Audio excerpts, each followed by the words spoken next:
olas que se congelan en pleno movimiento. Así ha ocurrido, por ejemplo, en el invierno de 2026 en uno de los 5 grandes lagos de Norteamérica.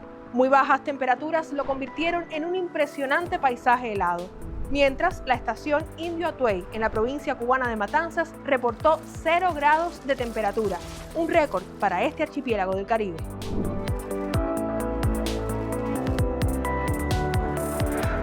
Detrás de estos acontecimientos que motivan la curiosidad en muchas personas está el vórtice polar ártico. Hablamos de un sistema caracterizado por vientos que giran a gran velocidad en sentido contrario a las manecillas del reloj y mantienen retenida una masa de aire muy frío y bajas presiones. Se encuentra a gran altura en la estratosfera, o sea, entre los 15 y 50 kilómetros sobre la superficie terrestre.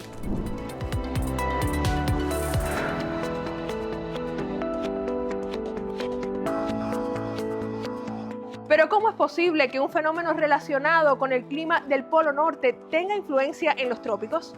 Para responder a esa y otras interrogantes, en esta emisión del Informativo de la Ciencia Cubana, analizamos recientes estudios sobre las variaciones del vórtice polar ártico y su impacto en los cambios del clima.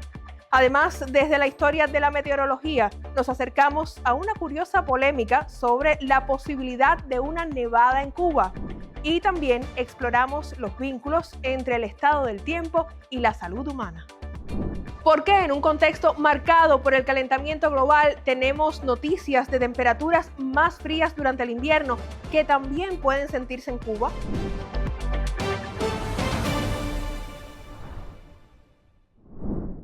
Cuando hablamos de un vórtice polar, nos referimos a masas de aire frío que se encuentran tanto en el hemisferio norte como en el sur del planeta. Su circulación mantiene concentrada la masa de aire frío sobre ambos polos, con una intensidad máxima durante el invierno y un debilitamiento en el verano. Los vórtices polares existen en ambos hemisferios, pero el proceso del calentamiento global está afectando mucho más al hemisferio norte que al hemisferio sur, y es el vórtice polar ártico el que está teniendo las rupturas, y esas rupturas producen esos desprendimientos de masas de aire frío que pueden afectar las latitudes medias, en el caso nuestro incluso llegan hasta Cuba. Los eventos de ruptura de esta circulación en el hemisferio norte comenzaron a documentarse de forma sistemática a partir de enero de 1977. En esa fecha, un episodio de frío muy intenso afectó Norteamérica y generó gran interés en la comunidad científica. Desde entonces, numerosas investigaciones sugieren que puede existir una relación entre el calentamiento global de origen humano y la mayor inestabilidad del vórtice polar ártico. Por tanto, son mayores las probabilidades de que masas de aire frío se desplacen hacia latitudes medias. Pero ¿de qué manera un fenómeno vinculado a la subida de temperaturas, como es el caso del calentamiento global, influye en que tengamos inviernos más fríos? Ciertamente es una paradoja, porque el calentamiento global está llevando más calor hacia los polos, y el exceso de calor desorganiza la circulación del vórtice polar, dando lugar a ondulaciones o rupturas, las cuales originan las masas de aire polar muy frías que bajan desde Canadá, atravesando todos los Estados Unidos y pueden llegar hasta Cuba, donde producen, por ejemplo, las olas frías que hemos vivido en este notable invierno. Este fenómeno, que hoy ocupa titulares en medios de comunicación, ha ocurrido en otras ocasiones. Estudios publicados en la Revista Cubana de Meteorología muestran un análisis de las rupturas del vórtice polar ártico que ocasionaron episodios de frío extremo en Cuba, como los de 1981, 1989 y 2010. También es llamativo el hecho de que entre 2021 y 2025 aumentara la frecuencia de las perturbaciones del vórtice, con 8 eventos registrados. La conclusión de estas investigaciones demuestra que cada vez son más frecuentes las rupturas del vórtice polar ártico, y ese hecho está produciendo una inestabilidad en el comportamiento de los inviernos, lo cual es una característica que parece que va a mantenerse en los próximos años. O sea, vamos a ir hacia un periodo en que los inviernos van a ser más inestables, y dentro de esa inestabilidad puede haber episodios de frío intenso combinados con días de calor. La temporada invernal ha generado interés en diversos momentos de la historia. En Cuba, por ejemplo, ante muy bajas temperaturas, Muchos se preguntan si es posible que caiga nieve en este archipiélago. Sobre ese y otros temas indagamos desde uno de los sitios emblemáticos para la historia de la meteorología. En el corazón de La Habana Vieja, entre callejones que guardan siglos de historias, se alza el convento de Belén. Allí, en 1857, un grupo de avesados profesores fundaron el primer observatorio meteorológico de Cuba. El observatorio del Colegio de Belén se establece inicialmente como una extensión de la enseñanza de la física, una especie de extensión en forma de laboratorio, con termómetros, barómetros y otros instrumentos que finalmente se usaban en meteorología. Las primeras observaciones las realizaron los alumnos, pero se entendió que dado el frecuente azote de ciclones tropicales, aquella aula de física podía convertirse en observatorio. Y esto llevó a buscar otro local hasta que finalmente quedó constituido el Observatorio del Colegio de Belén, que fue el más importante, establecido en la zona tropical del planeta en la segunda mitad del siglo XIX y los primeros años del siglo XX. Con instrumentos diversos como termómetros, nefoscopios para estudiar las nubes y anemómetros que miden la velocidad del viento, los científicos de la época buscaban entender a Cuba a través de sus variables climáticas, entre ellas la temperatura. Las dos series más largas de observaciones sistemáticas o secuenciadas desde el punto de vista meteorológico están en el Observatorio del Colegio de Belén, que tuvieron su origen en 1857 y llegaron hasta 1961 en dos localidades, el Observatorio de La Habana Vieja y el observatorio que se trasladó en 1925 hacia Marianao. La segunda serie es la del Observatorio Nacional, con una estación fundada en 1908 en la sede de Casablanca, cuya serie de observaciones se mantiene hasta la actualidad. La etapa invernal despierta curiosidad en muchas personas, sobre todo cuando se trata de récords de bajas temperaturas. En ciertas localidades del archipiélago se han observado fenómenos de escarcha que se materializan cuando el vapor de agua en el aire se deposita en cristales de hielo sobre superficies muy frías y cercanas al suelo durante noches despejadas. Pero, ¿puede nevar en Cuba?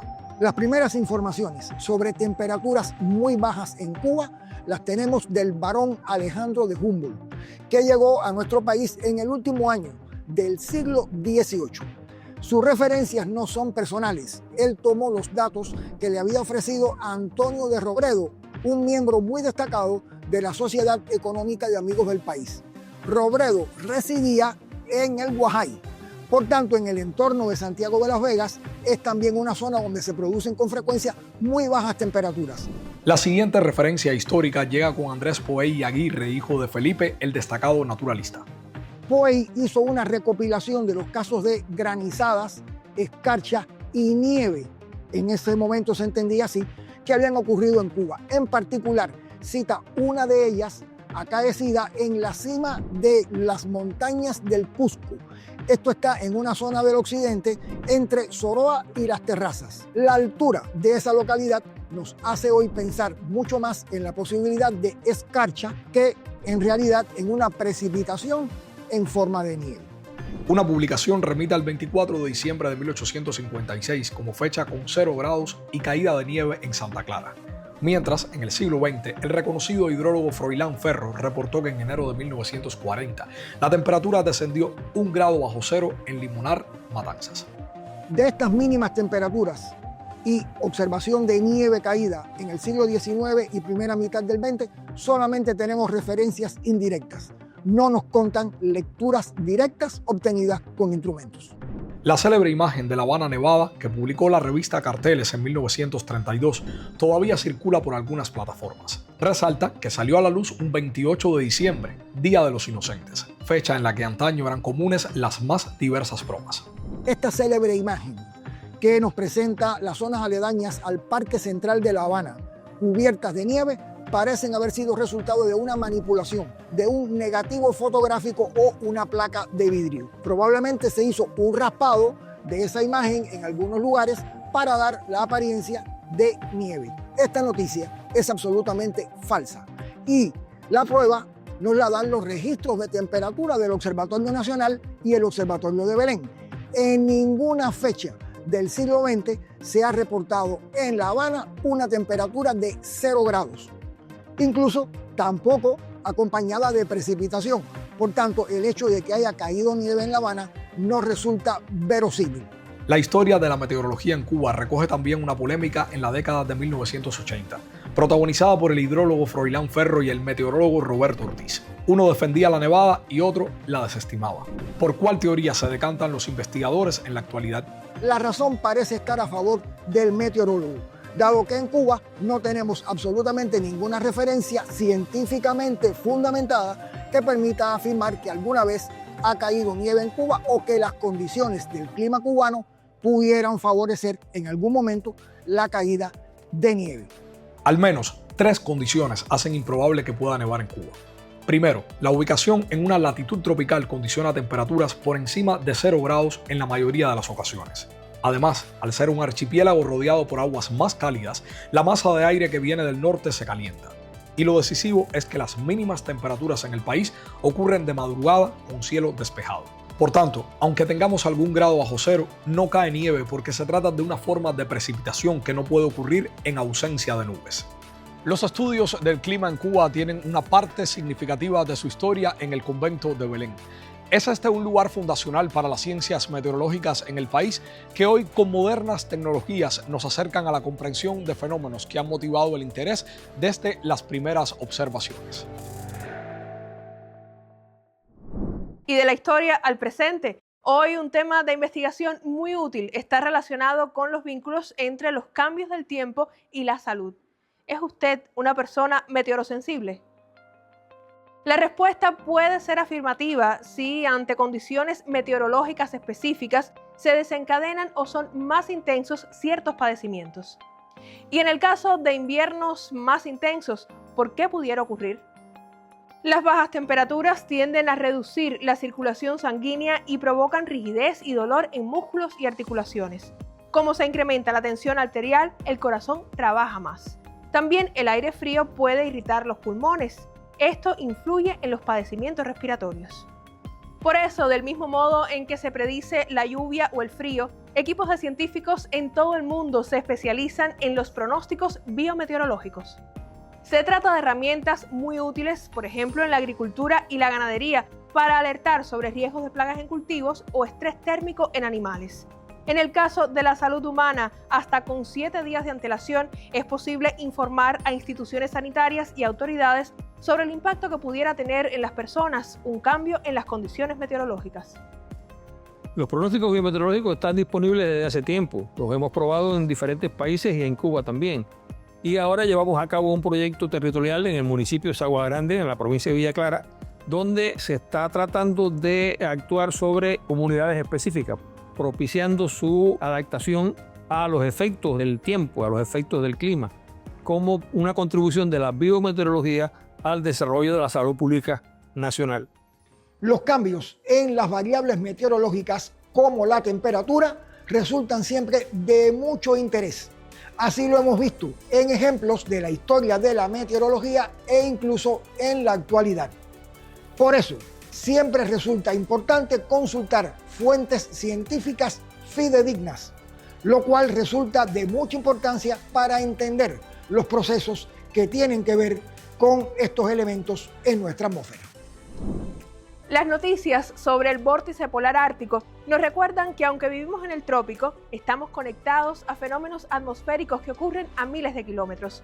Su impacto perceptible en nuestros inviernos y en la salud humana demuestra la relevancia de la investigación científica para descifrar las dinámicas de un clima en transformación y también para adaptar nuestras sociedades a un planeta en constante cambio.